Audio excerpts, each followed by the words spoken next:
Dans cette vidéo, on va parler des tarifs des agences SEO, combien ça coûte concrètement quand on est une entreprise ou un entrepreneur d'être accompagné par une agence en Suisse, qu'est-ce qui est de l'ordre de l'arnaque et qu'est-ce qui est de l'ordre du prix honnête. Aujourd'hui, la vidéo sera présentée par Amir et Mason, donc le cofondateur de GetWeb et de GetSEO. Ils vont vous donner tous les détails afin que vous sachiez combien ça coûte vraiment. Bonne vidéo. Alors, on a fait une petite analyse du coup du tarif moyen des agences SEO en Suisse. Ça fait des années que je l'ai pas fait. Je l'avais fait au début quand on démarrait. Donc déjà je me rappelais pas vraiment des prix que j'avais vus. Et puis au fur et à mesure, quand on connaît un peu ces prix, ces gammes, on a tendance à moins le faire. Ça peut être une erreur, ça peut être bien, parce que trop se comparer, c'est compliqué. Ne pas se comparer, ça peut être compliqué aussi. Donc on a un petit peu, j'ai fait une petite recherche sur les tarifs moyens. Et donc je vais t'en D'accord. parler, je vais te les présenter. Je vais te laisser me Intéressant. faire tes retours. D'accord. Comment toi Ok. tu le sens, ton avis. Ouais, même si j'ai pas une petite idée, mais Bah, je pense que ce sera intéressant à Oui. savoir, ouais. Je suppose qu'au fil de l'année, tu entends parler de tarifs de concurrence. Ça, je me doute bien. Exactement, ouais. Voilà. Donc, niveau statistiques clés, qu'est-ce qu'on a?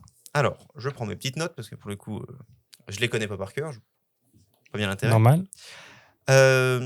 En gros, une fourchette de prix typique pour des prestations SEO. Donc, ce que j'appelle prestation, c'est du one shot ou du package vendu en 3 mois, 6 mois, mais c'est pas du récurrent qui bouge pas.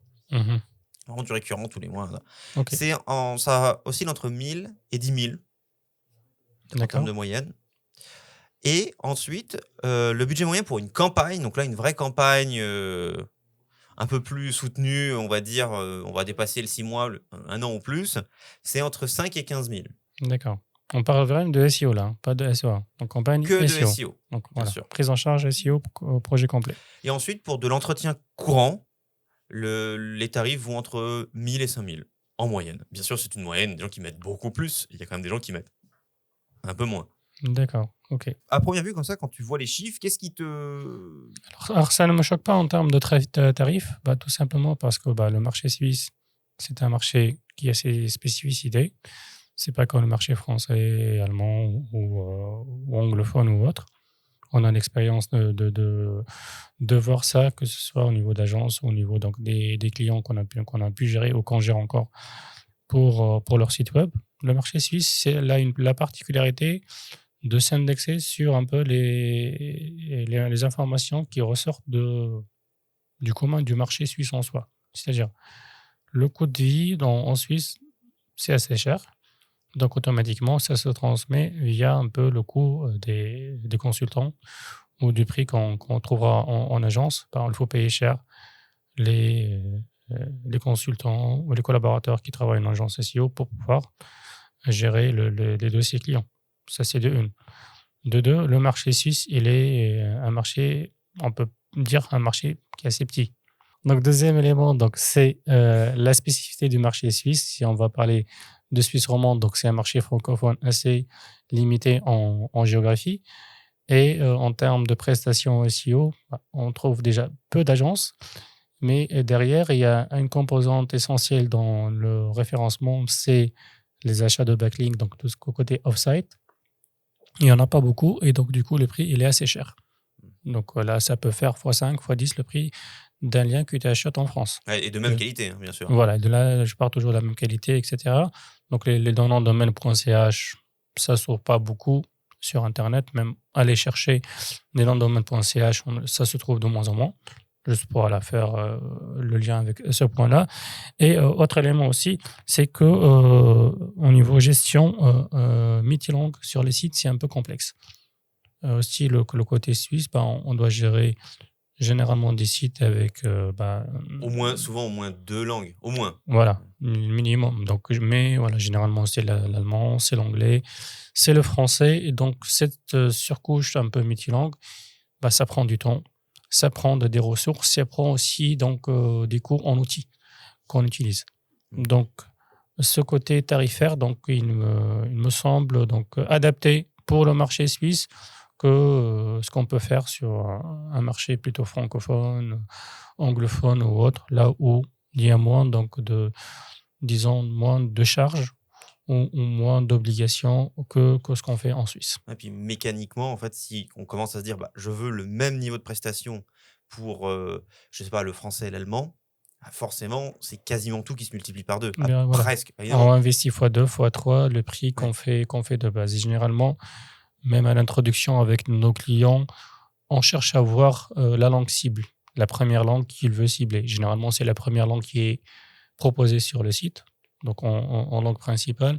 Et c'est ce qu'on recommande s'il n'y a pas vraiment un budget x2, x3, de travailler la langue principale. Et par la suite, dès que les résultats sont là, donc on peut réinvestir pour mettre un peu des actions on-site, off-site pour les autres langues. Et d'ailleurs, sur ce point-là, je pense qu'il y a aussi une sorte de séparation qu'on pourrait faire selon la taille des entreprises.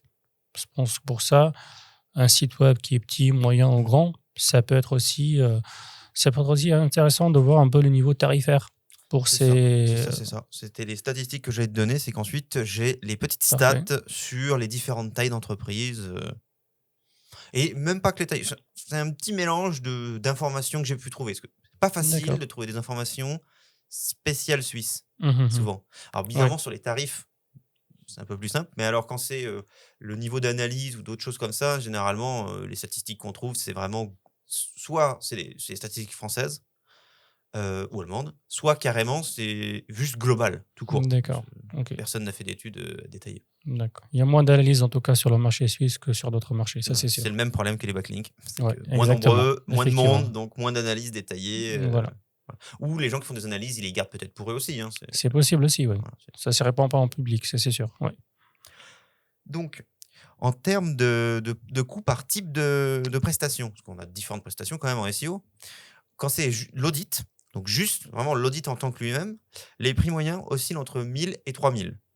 Il y a des tas de raisons qu'on pourra détailler aussi. Pourquoi on a une fourchette aussi? C'est vrai que c'est un truc que je n'ai pas dit, c'est qu'on va le détailler un peu plus tard, mais on a évidemment plein de raisons qui font ça oscille. C'est même pas que le prix de l'agence en elle-même, c'est que les sites ne font pas tous la même taille. Voilà. C'est Mais sûr. entre autres, il y a différentes petites typologies que je te laisserai présenter après.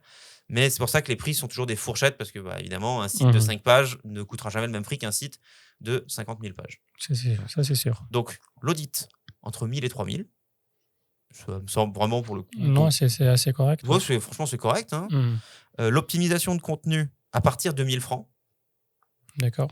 ça me semble correct aussi. Il faut voir ce qu'on entend Voilà. par Le optimisation nombre de contenu. pages qui sont traitées, etc. Ouais. Mais ça me semble correct à première vue. C'est sûr que si on optimise qu'un seul article, ça me semble moins correct. Mais effectivement. la stratégie complète, donc du coup, là, on retourne sur une fourchette entre 2 et 10 000. Donc, c'est quasiment les statistiques qu'on a vues un peu avant. Un petit peu plus élevé quand même que le starter qu'on a vu entre 1000 et 10 000. Là, forcément, c'est une complète. Donc, il y a un minimum à suivre. L'accompagnement continue, comme je disais tout à l'heure, entre 1000 et 5000, ça ne change pas, évidemment. C'est la même statistique. Et les projets de refonte, migration multilingue, en gros, on sort un peu du SEO, mais on fait quand même... En fait, le côté dev, oui. Quand les devs refont le site en même temps, mais le SEO directement... Il va accompagner aussi le SEO. Il va être une surcouche. Forcément, là, ça peut monter 10 000 ou plus selon la taille du site, puisque si on prend que la partie SEO, forcément, c'est beaucoup moins cher, mais comme il y a tout le côté création du site, là, ça peut monter à des prix très élevés. Il n'y a pas vraiment de moyenne. Si on le fait par taille d'entreprise, forcément, mécaniquement, plus on grossit, plus on investit. On a difficilement des stats sur les très grosses entreprises. On sait que tout ce qui va être PME ou start-up, parce que finalement, une start-up, c'est un peu le budget d'une PME. Parce qu'on dit qu'ils ont du budget, oui. Mais il y a beaucoup de start-up qui démarrent sans les investissements. Donc au début, c'est soit ça vient de leur poche, soit ça vient d'un copain, soit ils ont vraiment très peu. C'est quand même des beaux budgets, entre 5 et 15 000 pour une campagne. Donc c'est souvent la campagne qui lance. Et puis après... Tu connais, ils ont tendance à pas vouloir continuer, alors que c'est le moment de continuer. Mais c'est un sacré budget qu'ils mettent déjà dès le départ. Ouais. Ça, c'est sûr. Les grandes entreprises, on sait juste qu'il y a un gros budget, mais on n'a pas vraiment de stats fixes, parce que c'est toujours pareil. Une grosse entreprise, elle peut avoir un énorme site, mais elle peut avoir un petit site, parce qu'en fait, sa vitrine lui suffit. Donc forcément, même si elle est gigantesque, elle va pas mettre, je sais pas moi, elle va pas mettre 100 000 par an pour un site de 10 pages avec un blog. Enfin, il y a des limites à être raisonnable. Il y a des choix, oui. Et les e-commerçants, c'est pareil, ça va être variable. Les e-commerçants, souvent, d'expérience, tu connais, il y a ceux qui vont vouloir investir beaucoup, ceux qui vont vouloir investir peu. Il y a vraiment, c'est dur. Moi, si je faisais mes propres statistiques que je n'ai pas trouvées, du coup, je dirais que l'e-commerçant, il peut osciller vraiment. Je crois qu'il est dans le dans le budget moyen. Il peut Mhm. osciller entre 1000 et 10 000 selon Ouais. le commerçant, quoi. C'est sûr, c'est sûr. Il y a les différentes phases aussi de son site web. C'est-à-dire s'il démarre, s'il est vraiment en expansion. Là, il veut intervenir pour améliorer les choses, peut-être faire même des choix de refonte en partie. On a pu avoir certains clients qui ont bien progressé au niveau SEO en Suisse. Et donc, du coup, ils ont fait un choix de migration vers un autre CMS. Et donc, du coup, il y a un surcoût à mettre là-dessus, mais aussi un choix de palier supérieur au niveau SEO en termes d'investissement parce qu'ils ont vu que les résultats étaient là. Et donc, investir plus, ça permet d'avoir plus de résultats. Donc, ça, c'est vraiment, comme tu as dit, c'est un peu. On n'a pas une fourchette fixe, mais c'est variable. C'est variable selon le contexte aussi. Le contexte aussi de l'entreprise ou de e-commerce. Et il nous reste les prestataires, du coup. Évidemment, les freelances. Alors, j'allais dire évidemment, non, les freelances ne sont pas forcément ceux qui coûtent le moins, justement. Donc, on a les freelances à environ 500 francs le TJM. Alors, c'est une espèce de cote mal taillée parce que j'ai aussi eu des stats qui remontaient des Français, du coup. Du coup, il y a beaucoup de freelances français qui viennent s'occuper des entreprises suisses pour ça. Donc, c'est une D'accord. petite cote mal taillée, mais voilà, 500 francs. Les petites agences démarrent à partir de 1000 en moyenne. Les agences moyennes, donc petite agence, c'est moins de 5 personnes. Agence moyenne, 5 à 10 personnes, ont tendance à démarrer à partir de 2 ou 3 000. Tout simplement parce qu'en fait, ils n'ont plus envie de prendre des petits contrats certaines fois, ce qui, je pense, pour moi, est une erreur. Mais... Ouais, voilà. c'est possible. Et les grandes agences, pareil, ont tendance à démarrer à partir de 3 000 ou plus. En fait, ils montent mécaniquement leur prix pour montrer qu'ils sont très forts. Mais c'est pas... on le voit avec Eskimos, qui fait pas forcément des prix de fou partout. Que En France, oui. voilà, que c'est pas forcément la meilleure stratégie. Même, et eux, pourtant, pour être une grosse agence, Exactement, c'est une grosse agence. Donc, ouais. voilà. Mais ça dépend des profils aussi qu'ils proposent. Généralement, c'est des SEO juniors qui prennent en charge les projets clients, alors que pour une petite agence ou une agence moyenne, généralement, donc on a un chargé de projet qui est assez une bonne ancienneté, qui s'intéresse au projet client et qui a le côté personnalisé, que peut-être on ne trouve pas dans une grande agence. Puis il y a aussi un côté où ce qu'on appelle grande agence, où quand même 11 personnes ou plus, la moyenne, ils vont être quoi? Ils vont être à 15 en vrai. Il y a un côté où on a démarré pendant des années, je pense, à faire des petits sites, des petits machins, des petits projets, et on a envie de discuter avec des clients qui ont de la largesse, où on peut se faire plaisir sur les choses à faire. Je pense aussi c'est que c'est ça, possible aussi. de ne pas se casser la tête. Oui, en fait, c'est vrai que sur ce point-là, le fait de prendre un site qui marche déjà, c'est mieux de commencer un site qui démarre à zéro. Donc, pour faire ses preuves, c'est plus difficile de commencer avec un petit site pour avoir des résultats, alors que si tu as un site qui a 10 000 ou 20 000 de visites, en quelques mois, tu peux le faire monter rapidement à 100 000, 150 000, 200. Puis généralement, quand tu as un site comme ça qui a de l'ancienneté, enfin qui a du poids, il y a de l'ancienneté. Donc généralement, on a quand même eu les outils d'analyse qui sont en place depuis des années. Exactement. Ce qui fait que c'est intéressant, parce qu'on peut travailler tout de suite, on a de la matière, ça avance. Je pense que c'est aussi ça qui fait qu'à un moment donné, on fait un choix. Est-ce qu'on veut faire comme Eskimos et se dire on prend tout et du coup, on se casse la tête à faire des offres adaptées à tout le monde, ou est-ce qu'on se dit non, mais de toute façon, les gros clients, ça me suffit pour faire tourner l'agence et je préfère avoir un truc simple. Effectivement, oui. Petite pause dans cette vidéo. Si vous souhaitez être accompagné par GetSEO pour développer votre visibilité grâce au moteur de recherche de Google, sachez qu'il y a le premier lien en description. On pourra directement vous contacter. C'est complètement gratuit, il y a 0 engagement et on fera un audit pour faire le point sur votre visibilité SEO. À bientôt. On reprend la vidéo. Et donc, venu de ce point-là, pourquoi ces chiffres autant variés? Pourquoi ces fourchettes aussi larges? Ce n'est plus des fourchettes, c'est quasiment des râteaux. D'après toi? Alors, en fait, comme tu l'as mentionné tout à l'heure, en fait, ça dépend de la taille des sites. C'est-à-dire, pour nous, en agence, si on va prendre un projet d'un site qui a 20 pages sur son nom de domaine ou son site web, c'est pas la gestion ou même les outils qu'on va déployer ou le coût des outils qu'on va utiliser qui sera le même que pour un site qui a 10 000 URL. Ou 5 000 ou 20 000. Donc là, le premier élément, c'est le côté donc nombre d'URL qui sont présentes sur le site. Le deuxième élément aussi, c'est son état actuel. Est-ce qu'il tourne bien? Est-ce qu'il y a des problématiques là-dessus ou pas? Dernièrement, un des clients, donc, ou un des prospects au niveau de l'agence, tout récemment, il a posé la question. Donc, il a vu l'audit qu'on en a préparé et tout. Donc, à la fin, il m'a dit Amir, est-ce que mon site il est bon pour pouvoir faire des résultats? Et là, on revient à la base, c'est que le côté un peu technique, le côté dev qui a été fait, est-ce qu'il est déjà bon ou pas? Parce qu'il y en a certains sites où malheureusement on ne peut pas se projeter là-dessus, on ne peut pas avoir des résultats puisque tout simplement le site il est mauvais. Techniquement, il faut le refaire. Et là, donc ça, c'est un des conseils qu'on donne. Donc si on a un site qui accepte des optimisations SEO, qu'on peut apporter une surcouche SEO technique là-dessus, là, on peut partir sur des résultats. Mais s'il faut refaire, automatiquement, on peut voir des prix qui bougent du simple au double pour assurer cette composante-là. Le troisième élément aussi, c'est le côté concurrentiel. Il ne faut pas oublier qu'on n'est pas seul sur Google. Donc, en Google en Suisse, il y a aussi de la concurrence. Il y a des gens dans nos secteurs et donc qui sont positionnés mieux que nous, moins que nous. Donc, on doit observer ça, regarder et faire des actions donc, qui sont adaptées pour ça. Donc, selon la niche aussi, pour un même site client, il y en a le cas en agence, on a des sites à 20 pages, à 30 pages. Le coût mensuel n'est pas similaire, tout simplement parce que l'un se trouve dans une niche peu concurrentielle, alors que l'autre se trouve dans une niche assez concurrentielle. Donc, le niveau de difficulté pour atteindre des bonnes positions sur la recherche google.ch, c'est un peu plus difficile. Donc, on a besoin de déployer plus d'efforts pour pouvoir le faire. C'est plus concurrentiel, donc techniquement plus facile de trouver des liens, donc qui seront sûrement un peu moins chers. Mais comme il en faut plus pour pouvoir se placer et il faut faire plus d'actions, en fait, Exactement. Le travail supplémentaire dépasse le fait de trouver plus facilement ces liens. Exactement. C'est comme si tu vas payer des heures supplémentaires pour ton collaborateur. En fait, comme on a dit, pour le marché suisse, qui reste un marché assez restreint, surtout sur la partie off-site, donc la partie backlink, il y a des ressources en .ch qui peuvent rapidement partir, on ne trouve pas autant que sur d'autres marchés. Donc, il faut déployer plus d'efforts pour aller chercher donc, des sites dont, d'ailleurs, un des modèles qu'on déploie au niveau de l'agence, c'est de créer des sites qu'on pourrait proposer donc, dans un futur proche à nos clients, qui sont nichés, bien sûr, dans leur secteur d'activité, pour pouvoir faire du lien et qui sont qualitatifs.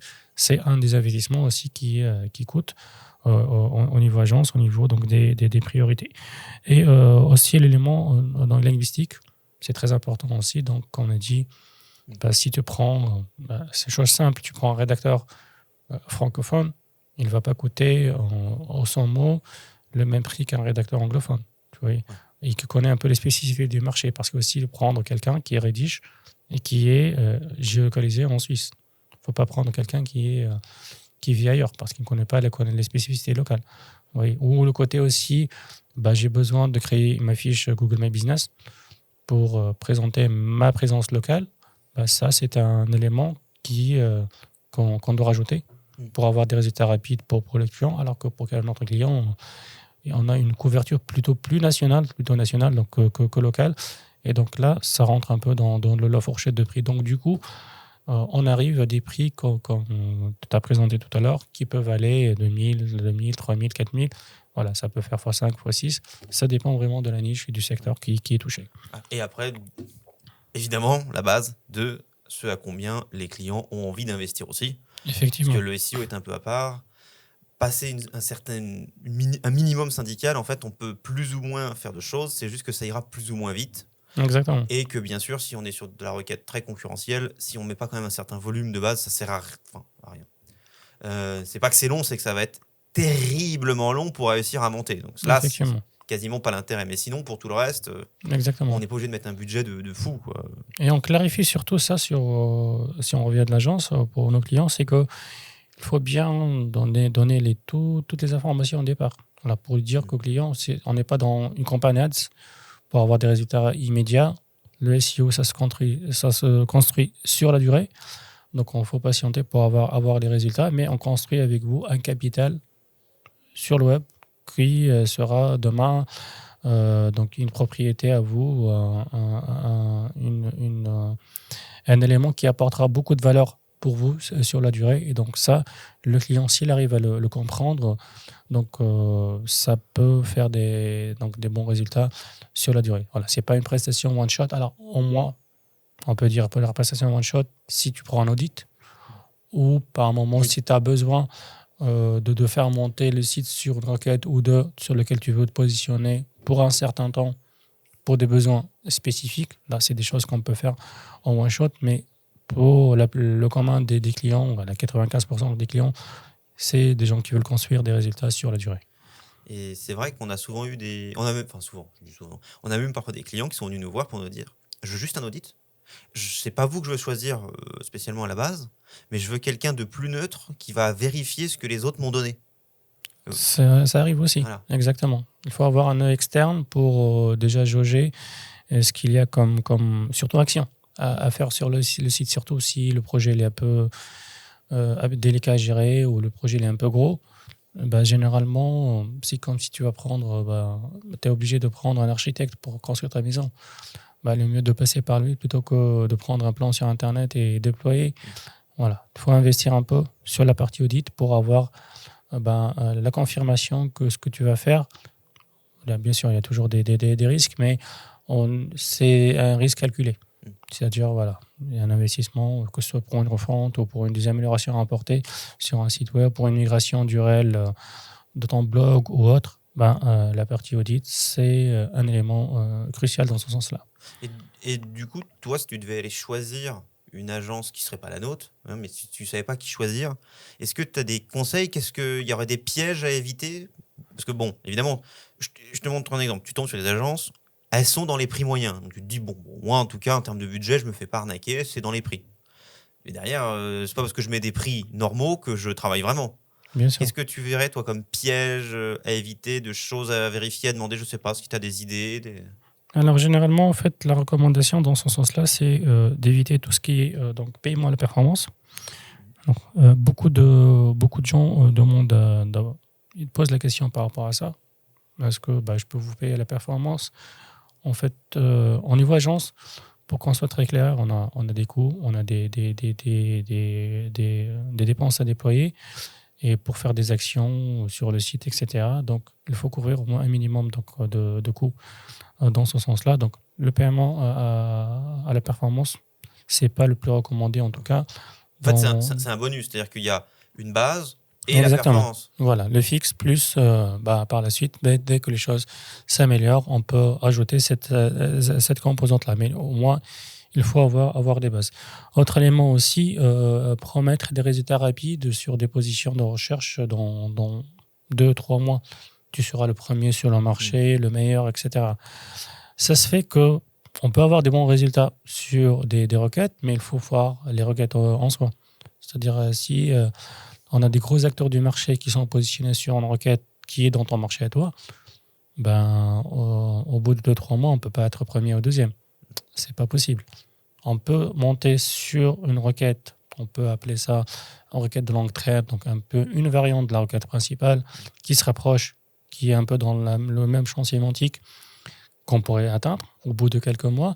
Mais en termes de requête principale, fuyez si on vous dit demain ou après-demain, tu auras la première position de recherche Google, à moins que ce sera une campagne AdSense.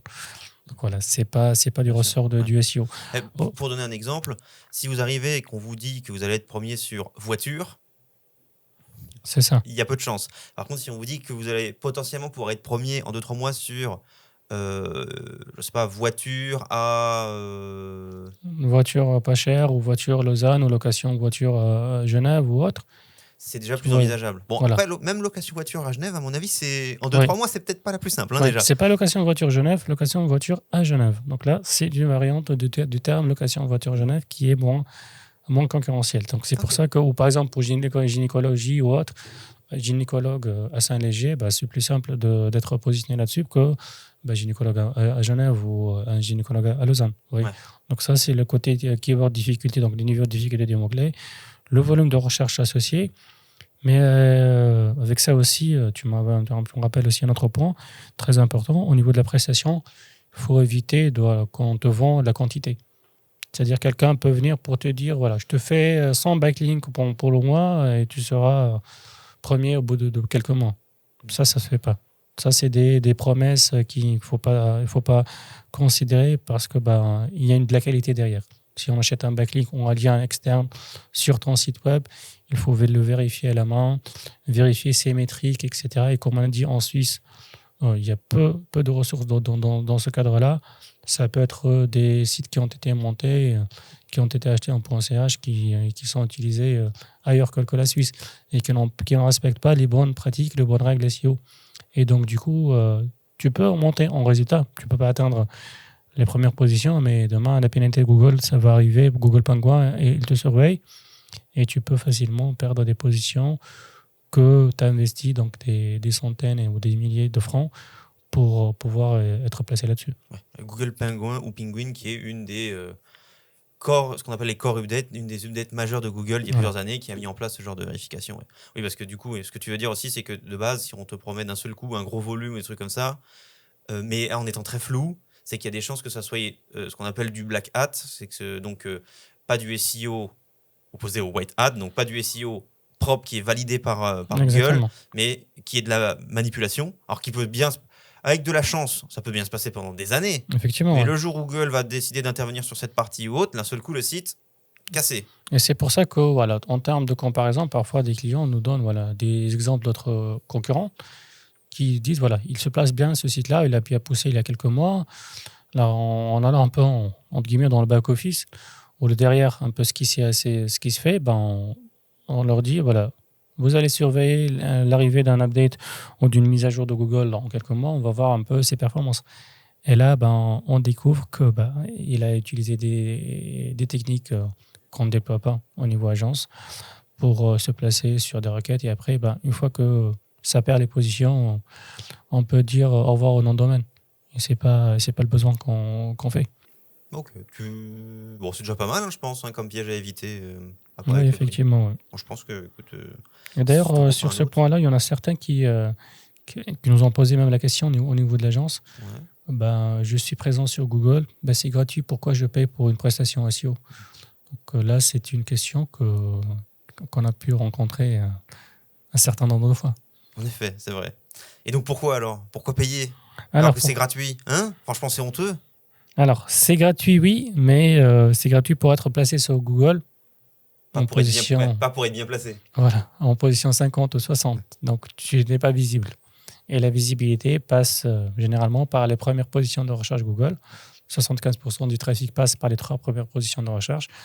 Donc, il faut payer pour être placé dans ces positions-là.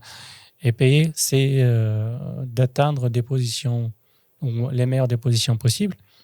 Et dès que tu y arrives, généralement, tu y restes. Tout simplement parce qu'il y a tout un travail qui a été fait derrière, pendant des mois, pour pouvoir atteindre cette position-là.